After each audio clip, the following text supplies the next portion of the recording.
투데이 인사이트 시간입니다. 오늘은 아스트라자산 김장렬 리서치 본부장 함께하겠습니다. 어서 오세요. 안녕하세요. 네, 반갑습니다. 어제 이 퇴근길 일타 경제 잘 보셨어요? 봤습니다. 네. 워낙 인사이트가 있으신 분이라서 오늘 저희가 또 모셔갖고 여러 가지 현안들 그리고 투자 아이디어까지 한번 얘기를 들어볼 텐데요. 아무래도 이 얘기를 안 할 수가 없을 것 같아요. 정부의 움직임이 발빠르고 최근에 윤 대통령이 새해 첫 경제 외교로 이번 주말부터 아랍에미레이트를 비롯해서 스위스까지 간다고 하는데 전체적인 포인트를 한번 짚어보고 넘어가야 될 것 같습니다. 일정이 빡빡하신 것 같더라고요. 그 국가 돈을 쓰는 거니까 6박 8일 정도 가신다고 하는데 일단은 크게 봤을 때는 돈 되는 곳을 향해서 날아간다 이렇게 얘기할 수 있습니다. 좀 거창하게 얘기하면 실리 외교이죠. 우리가 이제 뭐 안보하면은 이제 미국을 붙들고 있어야 되고 그 다음에 이제 중국은 경제 우리 수출의 가장 큰 축이니까 그렇죠. 뭐니 해도 두 간의 균형을 잡아야 되는데 사실은 말처럼 그 쉽지가 않지 않습니까? 이전 정부는 말할 거 없어 그 전부터도 박근혜 정부도 굉장히 어려웠기 때문에 하지만 계속 추구하는 것이 균형 외교 어느 쪽에 너무 치우치지 말자 이것을 모토로 달고 있는 건 아는데요. 그것만 가지고는 현상 유지밖에 안 된다. 라고 보거든요. 우리가 이제 잠재 성장률이라고 얘기할 때 뭐 2%다라 뭐 얼마 그러는데 그거 중요하죠. 서바이벌에서 그걸 유지를 하는 게 중요한데 플러스 알파를 하려면은 결국은 실리가 있는 곳에서는 체면이건 뭐건 관계없이 피곤해도 날아가야 되는 건데 이번에 그런 실리 외교를 한다는 측면에서 아무래도 UAE가 돈 되는 거 아닙니까? 저번에 빈살만 그 황사자도 왔었고 그러니까 답변도 되지만 최초로 우리나라가 그 양국 간의 수교한 이후로 대통령이 국빈 자격으로 간 거는 처음이라 하더라고요. 우리가 양국 그 정식 국교가 수립된 게 1980년이라 그러는데 42년 됐어요. 근데 오고 갔지만 그 레벨이 다르나 봐요. 근데 국빈 레벨로 간 거는 이제 처음이라고 윤 대통령께서 그래서 그만큼 실리를 따져서 날아가는 거라고 볼 수 있겠고요. 균형에게 플러스 알파가 필요한 거기 때문에 그렇게 날아간 거다 이렇게 좀 볼 수 있겠습니다. 네, 이렇게 그리고 최근에 UAE와 관련해서 또 세일즈 외교에 관심이 집중되고 있습니다. 저희는 어느 포인트에 주목을 좀 해보면 좋을까요? 기사 헤드라인이 많이 나왔으니까요. 그쵸. 이제는 그 UAE하고 잡은 것이 예전에 원전 관련되는 거, 그다음에 무기, 방산. 이것은 이제 누구나 아는 거잖아요. 당연히 그거 관련되는 분들을 이제 모시고 가는 건데 일단 한번 볼게요. 전체적으로 아까 말씀드린 것처럼 40년 만에 국빈 방문입니다. 그만큼 비중이나 의미를 많이 두신 거고 같이 가시는 분들도 뭐 경제 사절단이라 해서 한 거의 100개 정도가 포함되어 있는 것 같더라고요. 당연히 대기업이나 뭐 이런 쪽은 우리가 아는 원전, 조선, 기계, 플랜트, 뭐 아까 저 방산 이런 거 또는 에너지를 다 포함될 것 같고요. 그 못지않게 또 규모는 대기업만큼 안 되지만 이제 그 참가되는 그 숫자로 보면은 거의 70% 정도에 되는 기업들이 중견 소기업들이더라고요. 거기는 상당히 다양화됐습니다. 생각보다 저도 이번에 리스트 쭉 보면서 굉장히 다양하네 과거보다도 이런 패턴을 봤을 때는 전체적으로는 원래 전략하고 있는 아까 원전, 방산, 에너지를 주력을 하지만 상당히 광범위한 전방위적인 우리 입장에서는 공략인 거죠. UAE를 잡겠다. 놓치면 안 되겠다 이런 패턴인 것 같아요. 그래서 다시 한번 말씀을 드리면 이렇게 보면 대기업 같은 경우는 원전, 방산 같은 경우는 예전에 그 어떤 특정 기업 다 아시겠습니다. 청궁2라고 해서 지대공 미사일 그 작년 이맘때쯤에 4조 정도인가요? 수주를 했었거든요. 근데 이번에도 그 추가적인 수주가 있지 않을까라는 기대감이 좀 선반영된 것 같아요. 그 H사. 뭐 어저께 또 그렇게 주가가 많이 올랐죠. 선반영된 부분이 있긴 하지만은 그래서 원전, 방산, 그 다음에 에너지는 이제 수소 또는 전기차, 트럭, 버스 이런 쪽도 좀 관련이 되는 거고, 이거는 가시적인 것 같고요. 나머지는 원래 보시면 건설사 이런 많이 포함되어 있거든요. 또 화공 플랜트 같은 경우 그건 당연히 우리가 따야 되는데 더 따고 좀 특이한 거는 전력 인프라 관련된 전력 인프라. 그렇죠. 아무래도 건설하는 쪽에 전력 인프라가 초반에 많이 깔려야 되는 거니까 이거가 많이 되고 좀 장기적인 관점에는 우리가 강점은 요즘에 우주 시대 하는데 항공 우주 쪽도 사실 UAE가 어떤 그 정확한 필요성을 느끼는지 제가 정확히는 모르겠습니다만 우리의 그 항공 우주까지도 그쪽에서 관심이 있는 것 같기 때문에 그렇게 확대되면은 기회가 의외로 우리가 지금 말씀드린 앞전에 3가지 정도 원전, 방산 이거 그런 거 말고도 확대될 수 있는 가능성. 요거는 한 3, 4년 봐야 되는 거지만 중기적으로도 기회는 확대된다. 대기업 이렇게 볼 수 있겠고, 예. 그다음에 이제 이제 중소기업은 아까 말씀 다양하다 그러는데, 네. 뭐 이건 업체를 좀 말씀드리면 뭐 네이버도 있고, 뭐 농심도 있고, 뭐 코스맥스도 있고. 뭐 거의 전 산업에 걸쳐 다 있더라고요.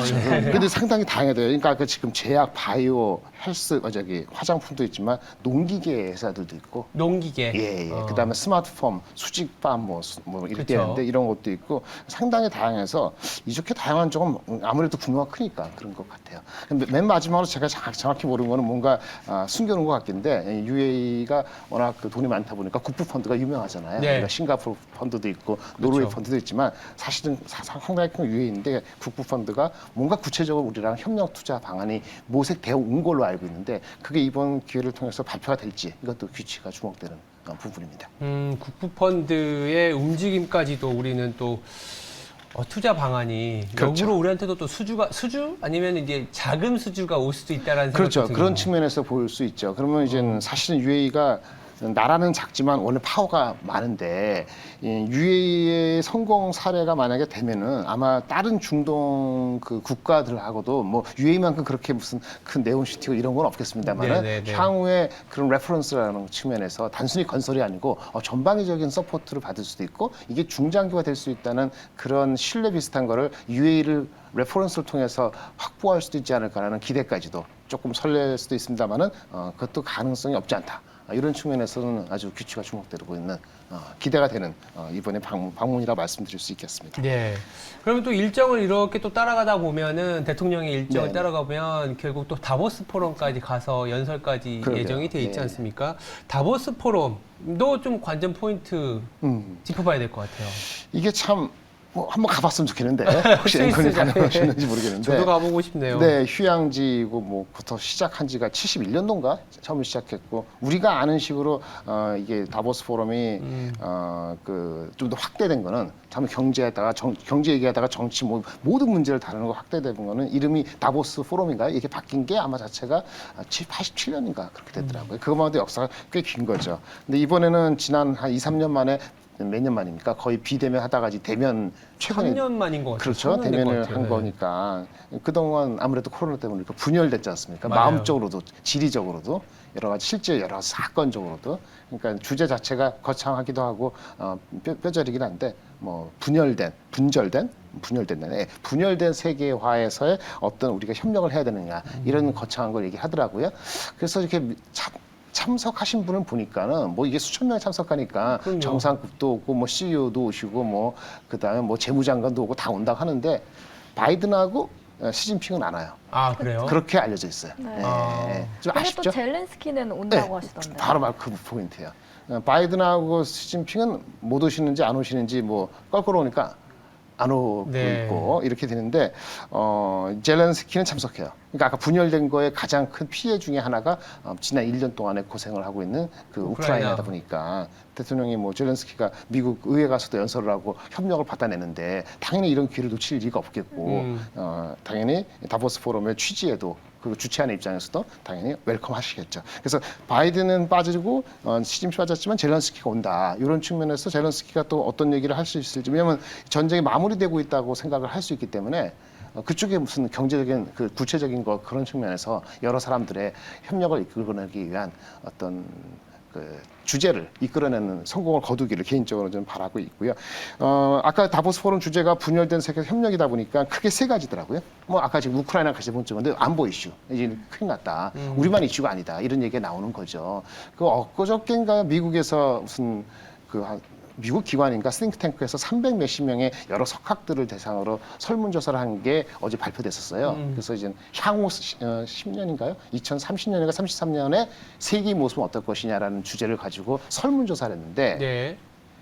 러시아는 10년 내에 무너진다, 붕괴되거나 해체된다. 이게 한 40%, 50%였고. 이미 뭐 존재감이 없어지고 있죠. 그렇죠. 그러면 이제 그거를 반 정도면은 우크라이나는 이제 전후의 생각을 해왔는데 좀 더 구체화시킬 필요가 있거든요. 네, 그래서 명분적으로 이제 그 서방이라든지 우리나라를 포함해서 협력을 구하면서 동시에 압력을 좀 가하는 행동이 되기 때문에 이 안보 이슈가 가장 우크라이나 중심으로 해가지고 제가 중심으로 얘기를 할 것 같고 한국도 예외는 안 해요. 우리도 좀 이따 말씀드리겠습니다만 우크라이나 전쟁은 러시아는 끝나는데 그 다음에 두 번째 질문이 뭐냐면은 중국과 미국과는 어떻게 되겠습니까? 라고 아시아 물어봤는데 두 번째 질문에 굉장합니다. 그 아시아에서 그러니까 네. 중국이 대만을 10년 내에 침공할 확률에 대한 설문 그 답변은 70%가 그럴 거다. 침공한다. 예. 뭐 누구는 그러더라고요. 미국 사람 뭘 합니까? 여기 떨어져 있는 대한민국하고 중국은 그냥 그럴 거라 생각을 한다는 건데 일단은 그런 경계심이 있다는 건 좋은 거예요. 경계심이 있다는 건 뭔가 준비를 하고 태세를 하지 않겠습니까? 그렇겠죠. 우크라이나 러시아 아무 준비 안 하다가 당한 것처럼 그러니까. 전쟁 안 일어난다고 당한 건데 10명, 7명이 이 다음 차례는 결국은 중국이다, 대만이다 한 거는 이번에 분열된 세계의 이런 이슈가 또 안보 문제로 확대되는 거를 막기 위한 석학들이나 정책 보인다는 측면에서 중요한 것 같아서 그런 어저께 나온 그 설문조사는 상당히 의미가 있었다고 보는데 마침 다보스 보면서 그 안보 이슈가 다뤄진다면 중요한 이슈가 되겠고요. 두 번째는 먹고 사는 거니까 경제가 아주 엉망인데 뭐 기후는 원래부터 있었던 이슈고 다행히 바이든이 다시 들어오고 합니다만 인플레이션은 잡아야 되고 금리 아까 말씀하신 금리가 내려가면은 내년쯤은 잡힐 수 있길 바라는 것서 경제 위기에 대한 이슈. 그다음에 나머지 거는 많이 아시는 뭐 일자리가 줄고 요즘 많이 하도되고 있는 그 인공지능. 챗 GPT 이런 거를 통해서 인류가 다 같이 공존하는 방법 이런 걸 가지고 주제를 가지고 얘기를 할 것 같습니다. 네. 그다음에는 한국 얘기를 조금 더 드릴게요. 네. 그리고 이제 한국은 참석하는 게 대통령이 참석하는데 거의 9년 만에 참석하신다 하더라고요. 박근혜 대통령 때 참석하셨다 하더라고요. 그때는 별 관심이 없어서 잘 모르겠는데 좀 상대적으로 평온한 시대였잖아요. 근데 이번에 위기 상태에서 지정학적 리스크 경제 위기가 복합적으로 된 상태에서 대통령이 9년 만에 참석하는데 일단 아까 말씀드린 그 여러 가지 분열된 협력이니까 우리 똑같은 얘기예요. 우리가 칩4 동맹의 한 부분이잖아요. 공급망에서 어떻게 협력을 하고 우리가 할 것인지 이런 얘기를 또 하시는 게 되고 에너지 중요하니까 우리도 그 얘기를 하실 것이고 디지털 강점이니까 이 세 가지 중심으로 뭐 의례적인 얘기를 하실 수 있겠습니다만 한 축으로 9년 만에 연설하시는 거고 네. 우리 입장에서는 또 경제 한 축으로서 이제는 그 부산 엑스포가 2030이죠. 네. 그걸 계속 유치를 하려고 하는데 여기서 당연히 그거를 피력하시겠죠. 그 유치에 대한 타당성과 그거의 의미를 피력하실 것 같고 마지막으로 좀 개인적으로 좀 의미 있던 거는 통일부 장관이 한 18년 만에 같이 동행하더라고요. 통일부 장관은 뭐 대통령 옆에 가서 뭐랄까요, 보좌하는 정도에 그칠 수 있습니다만은 18년 만에 왜 갈까요? 바빠 죽겠는데 그 연초에 와가지고 그 업무 보고도 안 했대요. 그러니까 이번에 연초 각 부서가 대통령 보고하는데 이거가 중심이 더 돼가지고 이걸 더 신경 쓰신 것 같더라고요. 근데 일정은 구체적으로 나오진 않았습니다만은 뭐 유엔 유니세프 이런 거 포함해 국제기구 만나고 뭐 NGO도 만난다 하는데 당연히 대북을 지원하는데 우리가 좀 약간 양보하는 식으로 인도적으로 해야 되는 이런 얘기도 하겠습니다만 플러스 혹시라도 우리가 대담한 윤석열 정부에서 뭐 얘기했던 담대한 구상 이것을 설명하려면은 대통령이 다 돌아다닐 수 없으니까. 아까 젤런스키도 그렇지만 아까 말씀드린 그 지정학적 리스크가 러시아가 끝난다고 해서 끝난 게 아니기 때문에 그런 측면에서 뭔가 우리의 입장을 조금 더 스몰 좀 펼치려는 그런 저간의 그 전략이 숨어 있지 않나 이렇게 좀 판단이 되어집니다. 예. 다양한 유망 섹터들과 또 경제 활동들이 눈에 띄는데요. 그렇다면 올해 정부 정책 중에서 좀 유망해 보이시는 섹터가 산업 쪽이 있을지 소위 지금 시장에서는 유망하다고 네. 하는 게 에로베오라고 해가지고 에로베오? 네, 뭡니까? 에너지, 로봇, 그렇습니까? 배터리, 네. 우주항공 네, 이렇게 에로베오. 축약을 해서 에로베오라고 처음 알았네. 하시더라고요. 네. 살짝 당황하시고 예. 빨개지신 것 같은데 로봇은 확실히 제가 느꼈었고 에너지, 에너지 로봇 그다음 뭐라고요? 배터리 배터리, 우주항공. 우주항공. 아까 말씀드린 다 포함되면 좋습니다.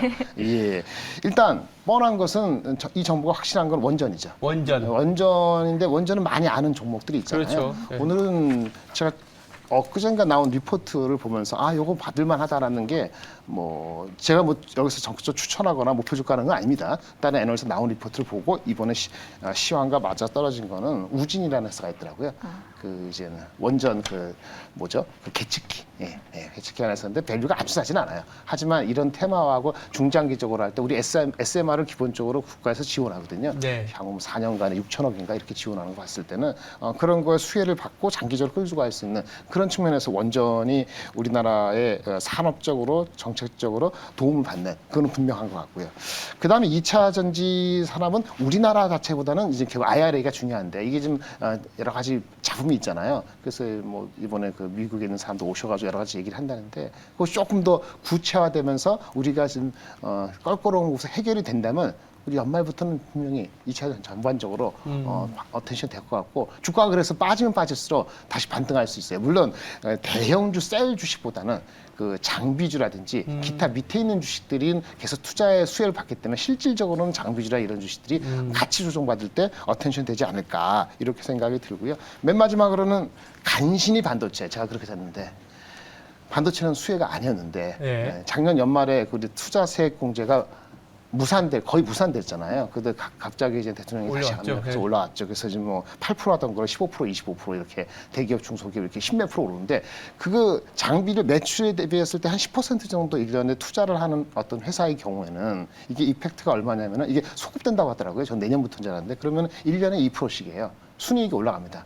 그러니까 이 정부가 끝날 때까지 이건 유지된다. 우리가 네. 명시하지 않았으면 하면은 6, 7%는 플러스 요인이 있는 거예요. 그때 주가가 올라간 거 마찬가지로. 그래서 그런 측면에서는 간신히 유망해질 수 있고 물론 지금 반도체가 투자를 줄이고 뭐 감산하고 이런 리스크가 이제 드러나기 때문에 상반기에 그 효과를 보기는 어렵습니다만 주가적인 측면에서 바닥을 쳐준다는 측면에서 간신히 반도체는 다시 한번 유망할 수도 있는 가능성을 내비치고 있다라고 볼 수 있겠고 이것이 또 증명되는 게 바로 어저께인가요? 우리가 그저께인가 알려진 게 죄송합니다. 1월 17일이 아니고 1월 7일인데 네. 1월 7일 날 대만에서 어떤 조례안이 통과됐는데 걔네는 R&D예요. 시설 투자 아니고 R&D가 조금 보조가 약했는데 R&D에 대한 세액 공제를 기존의 15%에서 25% 많이 오른 거 10%포인트. 그래도 우리보다 낫습니다. 우리는 이미 30에서 50% R&D는 철저하게 조율했는데 이젠 그 대만이 15에서 25% 10%포인트를 넓히는 확대되는 거를 1월 7일 날 했다고 이제 발표됐거든요. 그런 측면에 우리가 만약 이런 게 없이 갔으면은 또 이제 만만치 않은 거였는데 그나마 다행이다. 이런 거 봤을 때는 전방위적인 지원은 그리고 특히 대만 같은 경우 이런 지원이 구체적으로 향후 2029년까지라고 명시를 하고 있어서 6년간은 정부의 뭐 특별한 거 없이 계속 끌고 가겠다는 거거든요. 그래서 한국은 그나마 다행이다. 네. 그래서 이렇게 마무리 드릴 수 있겠습니다. 그래서 네. 반도체, 2차 산업, 원전 이런 거로 말씀드리겠습니다. 네. 원전 안에서는 우진 이야기해 주셨고요. 네네. 그리고 반도체 혹한기가 앞으로 갈수록은 조금씩 완화될 수 있다까지 정리를 해보도록 하겠습니다. 지금까지 투데이 인사이트 시간이었고요. 아스트라자산 김장렬 리서치 본부장 함께했습니다. 감사합니다. 네, 감사합니다. 감사합니다. 네.